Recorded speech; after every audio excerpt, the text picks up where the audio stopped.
Le Burkina Faso vote ce dimanche 22 novembre 2020, élection couplée présidentielle et législative, un scrutin dans un pays marqué par l'insécurité.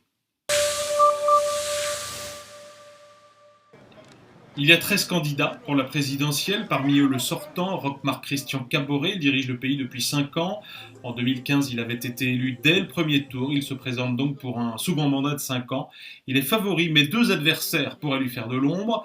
Le chef de l'opposition, tout d'abord, Zéphirin Diabré, 60 ans, un homme d'affaires, poussé en politique au début des années 90 par Roch Marc Christian Kaboré, qui était alors Premier ministre. Autre personnalité à surveiller, Edi Kombo-Hugo, à travers lui c'est le CDP qui revient dans le jeu électoral, le CDP, Congrès pour la démocratie et le progrès, le parti de l'ancien président Blaise Compaoré, toujours très ancré dans le pays. Et puis parmi les 10 autres candidats, on notera le lieutenant-colonel Zida, éphémère président après la révolution de 2014, particularité, il vit au Canada et plaisanterie au Burkina, il est candidat par contumace. Sujet qui a dominé la campagne, l'insécurité. La méthode de Roch Marc Christian Kaboré est largement critiquée par ses adversaires, mais le président entend pourtant rester sur la même ligne.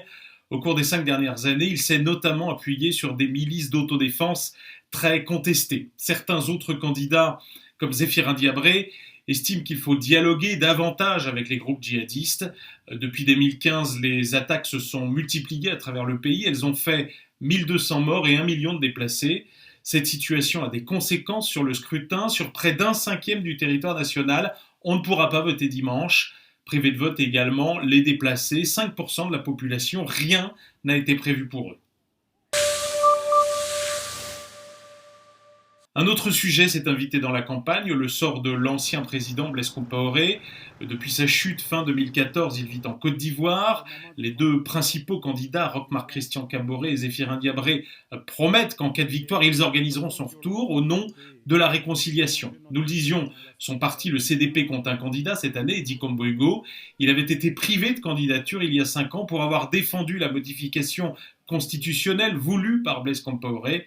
Cette année, Kombo-Hugo pourrait peser lourd dans le résultat du premier tour. À noter enfin, le 18 août dernier, la plupart des candidats de l'opposition se sont mis d'accord. S'il doit y avoir un second tour, tous soutiendront celui qui se sera qualifié, un tout sauf Kaboré, en quelque sorte.